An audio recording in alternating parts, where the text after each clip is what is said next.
This is Pod Populi. Podcast for the people.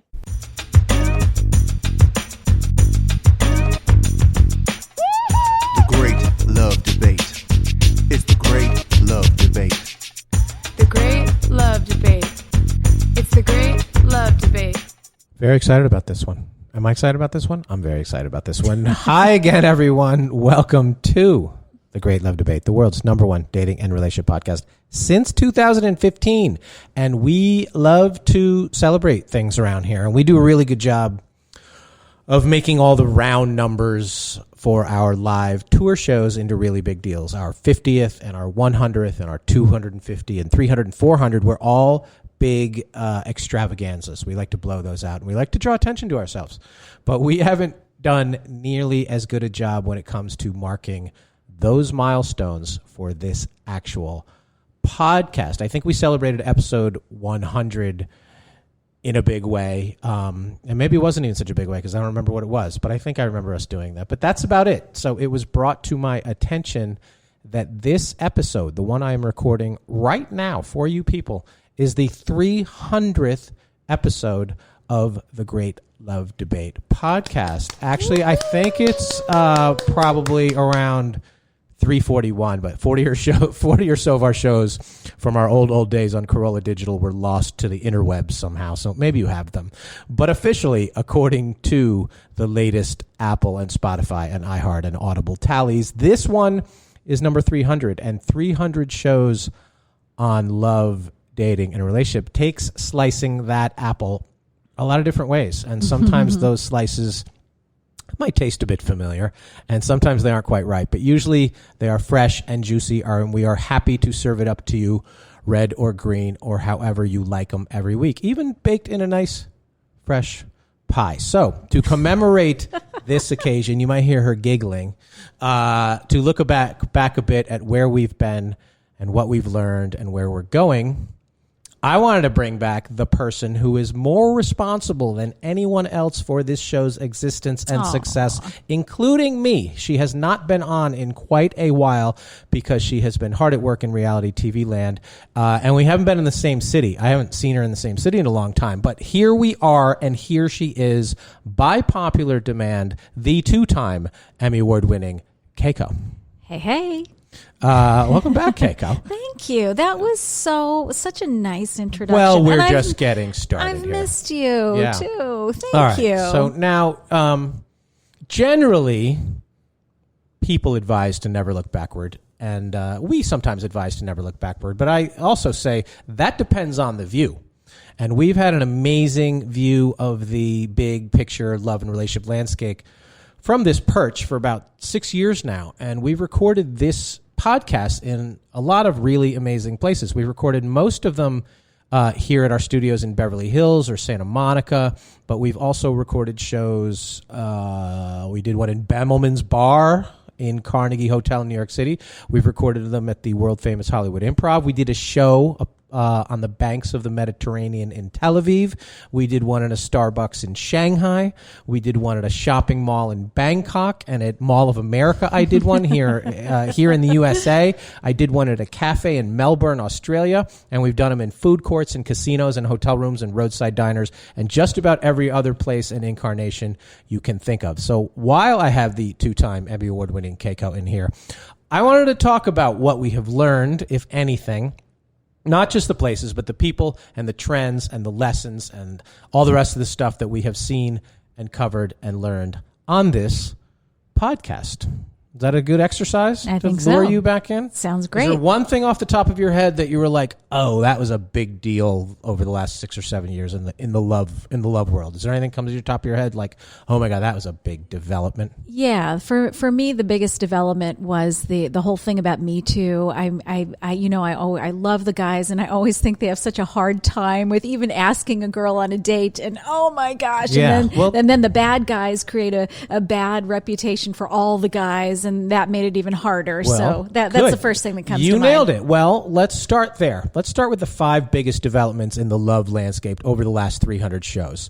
In order. So number 1, I agree with you. I think the most significant development over the last 6-7 years when it comes to stuff is Me Too or was Me Too. I'm not sure if it is or was, but that was the single thing that really shut down love, dating, relationships, and it made us lose some people. It made us lose some women. It made us lose some men. Some men were just like, I'm not doing this anymore. It's not worth me losing my job over for telling somebody you like her shoes.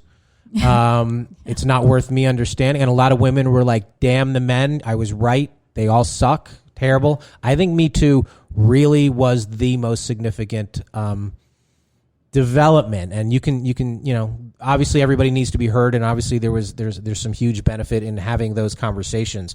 But what it did to dating, it really made men who were already too hesitant become even more hesitant. And it really made women, think about what they did or did not want out of a man in our relationship, and what we thought about behavior and what we thought about how to approach each other and all those things. I agree with you. Number one, Me Too for me was the single biggest development, above even number two on my list of the biggest developments over the last 300 shows.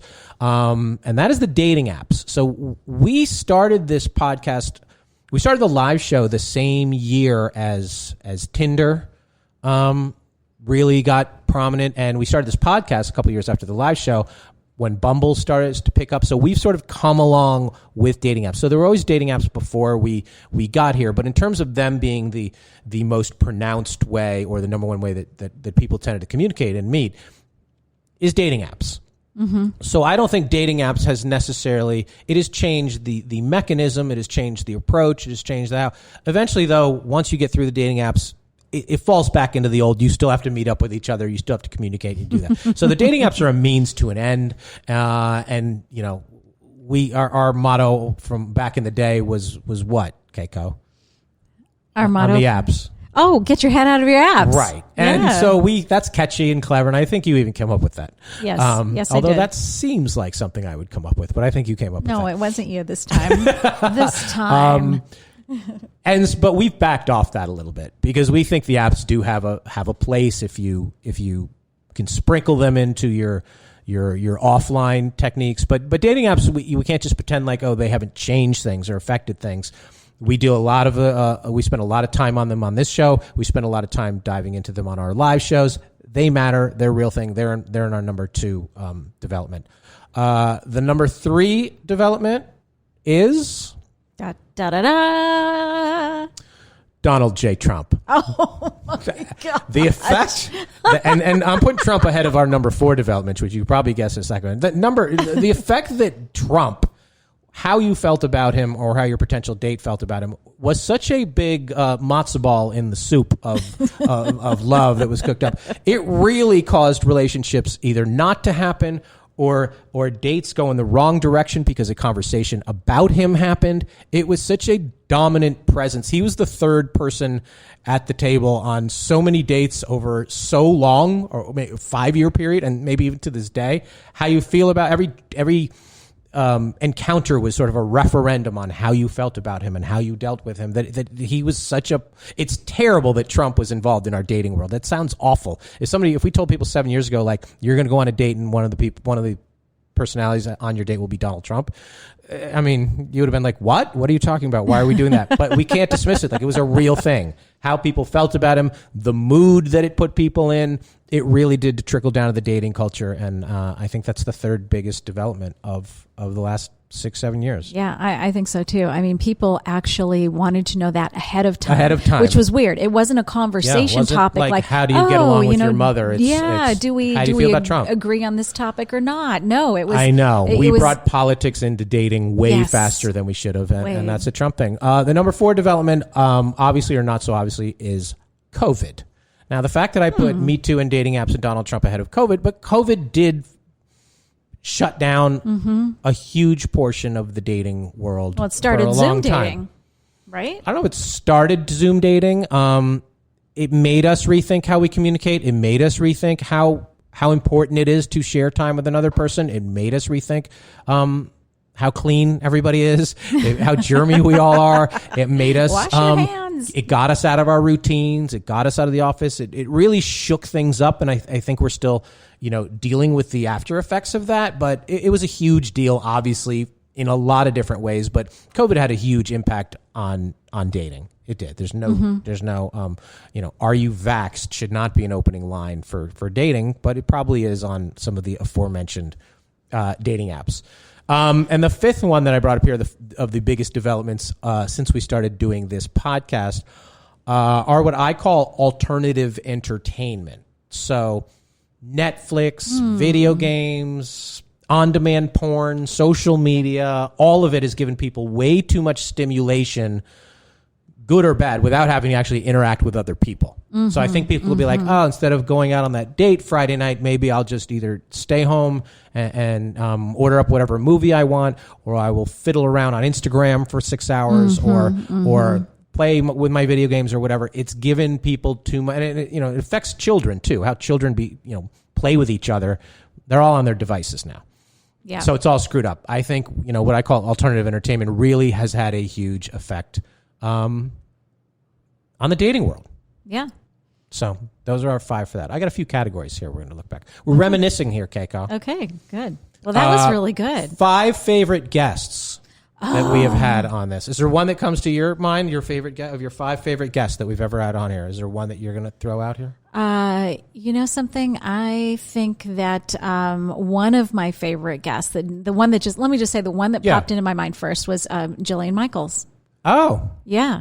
Shit, I should have had her on my list. Yeah. She was fantastic. She was fantastic, and she was so authentic. Yeah. And I think that is what really impacted me. Yeah. Not even so much the conversation, which, to be honest, I don't remember the details of that. But what I remember is that she was so herself, unlike, she wasn't like a performer. No. She was just a regular old, very fit lesbian mom. Exactly. Yeah. And it didn't matter. No. She was amazing. Everything was I know. I didn't have her. Yeah. Oh. But she was, only because I didn't think of her. Yeah. Got a lot of shows here, people. I know. Turn on, but Jillian Michaels was great. Go back and look up that she was episode. Great. I'm going to go in reverse order on this one. My 5th favorite guest that we've had on here, and she's been on here multiple times. She's a prolific author. If that gives you a clue. She's written many, many books. Jo Piazza. Oh, love her. Jo Piazza's great. She's very smart. She always has something to say. She has an opinion. She studied this stuff, and she's the most curious person I know. She's probably done this podcast 3 or 4 times.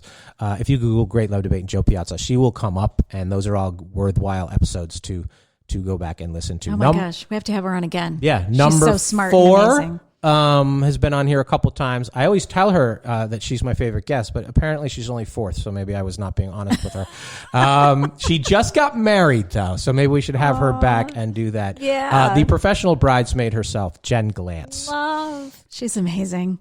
She's the most honest guest we have. She's the most neurotic guest we have. Yeah. She's wildly entertaining. Every time she's been on here, she owns it. She's nervous on my podcast. She's nervous on her podcast. She's nervous in life. She's nervous in life. Number 3 is Dr. Drew.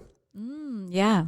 Dr. Drew is obviously a huge influence on anybody who talks about this stuff. He hosted Loveline for a long time. I got to host Loveline one night with him. That was a very big deal for me professionally. But Dr. Drew kind of validated what we were doing here at the Great Love Debate. Mm-hmm. He was he studied this stuff inside and out. He has answers for everything. He really looks at the trends. So whatever you feel about Dr. Drew, and he's had some of his own controversies recently, he was a fantastic guest for us. He really was. And he did our live show, and he was great that night in Hollywood too. Number 2, my favorite guest, and I've had him on another podcast I do. I cheat on you guys with a podcast called Political Junkies that I host. But my second favorite guest. I know this. Who is it? AJ. Yeah, AJ Benza. AJ Benza has the names to drop, and he is not afraid to drop them. Oh my gosh. He is a fantastic guest. He's another one who's done our live show, and when he's been on the podcast, he's terrific. So go back and find whatever episodes he's on. He has the stories. He tells the stories. He fought it out over a girl with the Donald J. Trump. They fought over a girlfriend. He was the best. But my favorite guest, and she's also done our live show, and she's also done this show many times. And the thing that all 5 of these have in common, plus the one that you named, Jillian Michaels. Yeah. You know what they all have in common? Authenticity. You know what that manifests itself out of? They're also